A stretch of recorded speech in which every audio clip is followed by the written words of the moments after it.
years now since the Apache RTR 160 has been our pick of the segment. This is the fastest bike in its class. It's really fun to ride, very well equipped and priced really well. It's going to take something very special to beat this formula, and that's exactly what the new Pulsar N160 is trying to do. The fundamentals are well in place because this brand new Pulsar is a little down on par, but it nearly matches the Apache on torque. The top Pulsar variant also happens to cost about the same amount as the top Apache, and it promises to be a fun bike to ride just like the TVS is. But we'll get to that in a bit. For now, let's talk about how these bikes look, and honestly, both do look a little familiar. The Apache's design has been out for over 6 years now, although there have been some refreshers along the way. The Pulsar meanwhile is far newer, but it does look pretty much identical to the bigger Pulsar N250 model. Like the N250, the new Pulsar N160 has a very nice looking semi-digital instrument console, although it is simpler than the TVS, and the entire left section houses only the warning lights, so it does look quite bare on that side. In comparison, the Apache's fully digital dash is a lot more informative, but the TVS also has other special touches that make it feel like a more expensive motorcycle. You'll find this in things like the adjustable levers, the softer hand grips, the nicer looking switchgear, and even in that stylish rear brake foot lever. Now thankfully the Apache's headlight no longer looks like a surprised Pokemon, and even though this is the older design, I think that this motorcycle stands out as having more character and you notice it more. In fact, the biggest disservice that Bajaj has done to the new Pulsar platform, in my opinion, is that they haven't been bold enough with the design. When you look at it closely, there are really nice elements to appreciate, and it's a very cohesive and proportionate design. But overall, this motorcycle just doesn't stand out in a crowd, and that's a pity because what lies underneath is actually quite impressive. The Pulsar has a more basic 2-valve engine, and it is about 1.5 horsepower down on par. But it nearly matches the Apache on torque, and more importantly, it makes its peak figures a little earlier in the rev range. When you ride both bikes back to back in the city, the engines seem very closely matched.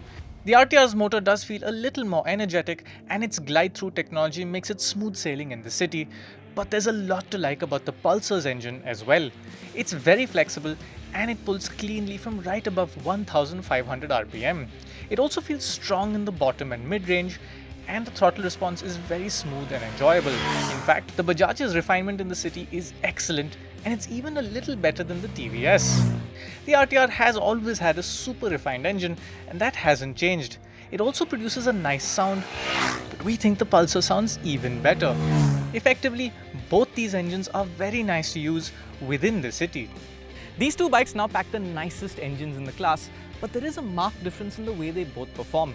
Both motorcycles are very flexible. You can carry high gears at low speeds in the city, and when you accelerate from those low speeds at low RPM, the Pulsar feels a little meatier. Up to about 60 kph, they're both quite close, but when you cross 80, the RTR leaves the Pulsar behind. The RTR's power advantage at high speeds is clear, and it can hold on to a 100 kph cruise with much more ease than the Pulsar, which starts to struggle a bit above 90.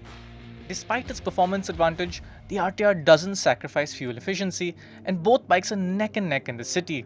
However, the Apache's more effortless cruising ability means that it's actually slightly more efficient out on the highway.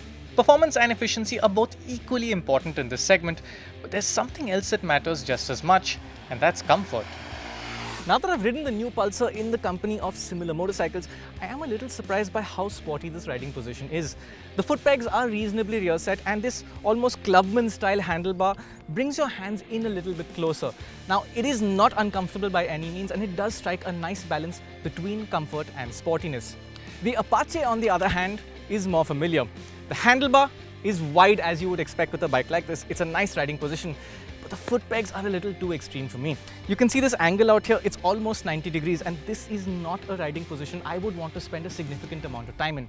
On the other hand, Zaran here is 5'8", and he says that yes, it is slightly tall, but it's not something that is a deal breaker for him. So I guess this is probably just an issue for very tall folk. The Bajaj seats you more comfortably, but in terms of suspension comfort, the Apache is better. The TVS feels like it has a softer setup, and that makes it very effective at absorbing bumps and tackling potholes at city speeds. Despite this, it doesn't lose any composure when the speeds climb, and it remains quite sure-footed on the highway as well. It's only when you come across large road imperfections at high speeds that you begin to feel the limits of its suspension travel. The Pulsar setup in comparison is definitely firmer, but it's not at all uncomfortable. At high speeds, it's slightly more stable and composed, but here in Mumbai, you do feel the impacts a bit more on the Bajaj. Point them at some corners and both these bikes will remind you that they have some sporting spirit built in. The Apache feels like the lighter and quicker turning motorcycle, but the Pulsar isn't far behind, and it actually feels a little more stable when leaned over. Both bikes have adequately grippy tires, although the Pulsar has a fatter front tire, which does look quite nice. The Bajaj also has the upper hand in the braking department with a larger front disc, and its braking feel and performance are better as well. When it comes to the features, the Apache remains the undisputed king. Now granted, some of these things like riding modes do feel a little unnecessary and gimmicky even on a bike with just 17 horsepower, but there are other aspects that are really nice. These include the glide-through technology, which basically lets the bike creep forward in the city at a slow speed without you having to open the accelerator, the adjustable levers, and the Bluetooth connectivity, which enables a huge number of features via a dedicated mobile app. The Pulsar comes across as much simpler, but there are a few meaningful features here. One of them is this neatly positioned USB port. And then there's that headlamp. This LED projector headlight is probably the best in the class. It's not only powerful but also very neatly defined. The Apache's is good, but this is better. Finally, this is the only bike in the class that gives you the option of dual-channel ABS. That's something you'll really appreciate in this season, especially in a city like Mumbai, where some of the roads can get amazingly slippery and quite dangerous. Both the TVS and the Pulsar come with cheaper, lower spec variants, but those bikes miss out on quite a few important features. For example, the base RTR gets a rear drum brake, while the base Pulsar comes with a skinny 31mm telescopic fork. Unfortunately, this range-topping dual-channel ABS Pulsar is currently available in only one color, the black that you see here. As for the prices, the dual-channel Pulsar is priced at 1.28 lakh rupees ex-showroom, while the RTR 160 that you see in this special edition paint scheme costs the exact same amount. So, choosing from them is going to be about what they have to offer rather than what they cost. The new Pulsar N160 comes across as a very nicely judged all-rounder without any flashiness. It is a far superior motorcycle to the one it replaces, and it makes for a very nice city motorcycle. If you're a tall or large rider, you will also find this bike to be much more comfortable than the TVS. Overall, there's really very little to dislike with this bike, and I think it brings a far closer fight to the TVS than any other bike before it.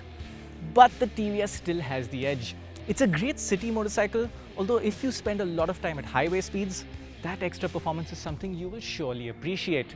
Its ride and handling balance has always been very good, and it still has the best features mix in the segment. Pricing also very fair, on par with the Pulsar. Overall, that bike runs this really close, but the TVS is still our king of the 160cc class.